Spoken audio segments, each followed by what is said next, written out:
You're watching McKinney Vision, online, on air.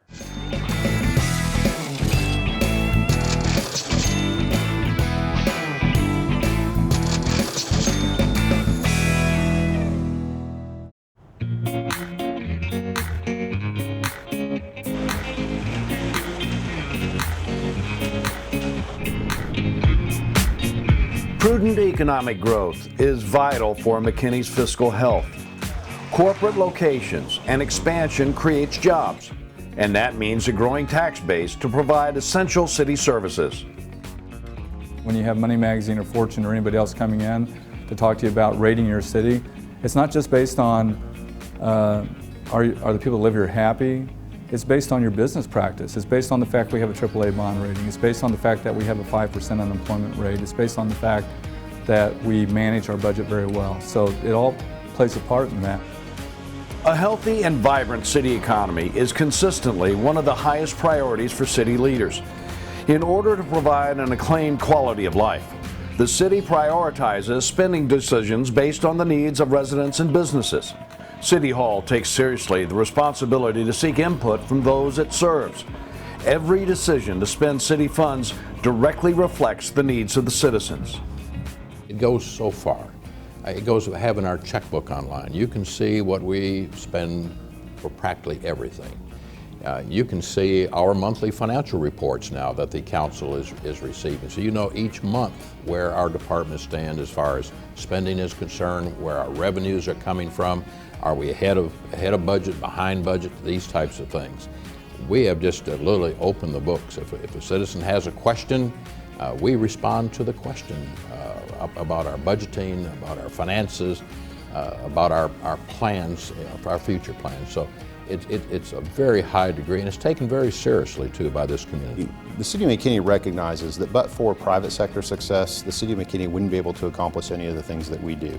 And as such, given that our revenue is generated by private sector success, we've got a moral requirement that we make sure that those financial commitments are clearly represented to the public in a manner in which they can interpret, understand, make ourselves accessible. Our elected officials are exceedingly accessible as well.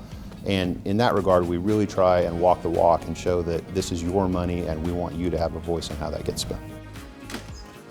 The general fund is basically the city's budget for day-to-day operations that provides services to residents and businesses.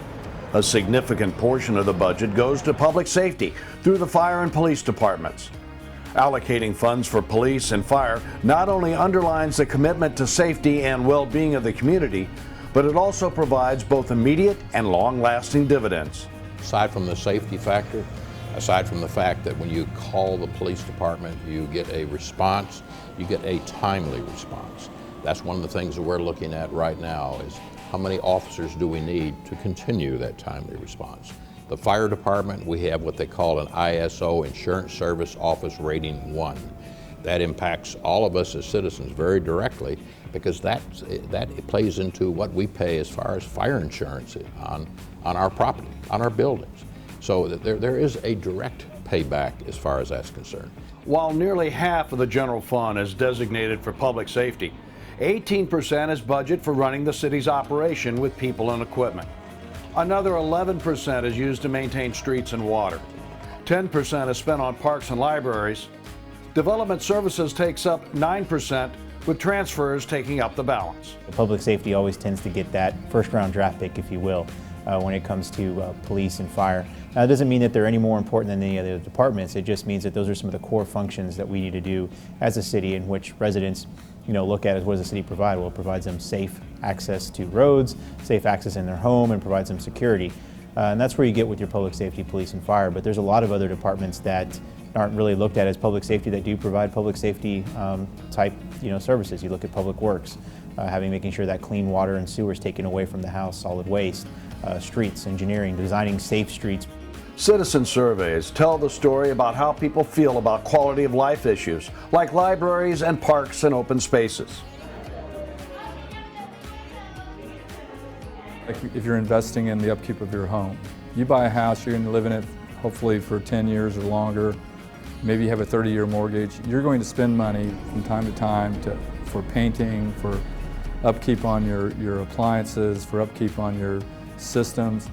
It's really not any different for the city. We have an obligation to invest in the upkeep of our streets, our sewers. We have, as our population increases, we have to build fire stations because you want that 4-minute response time to maintain your ISO ratings.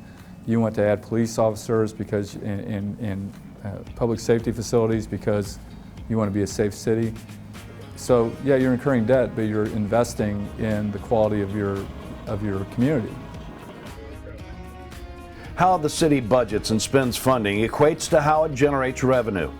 We have just touched on the process in the first 2 reports. Next time, we will explain the budget process.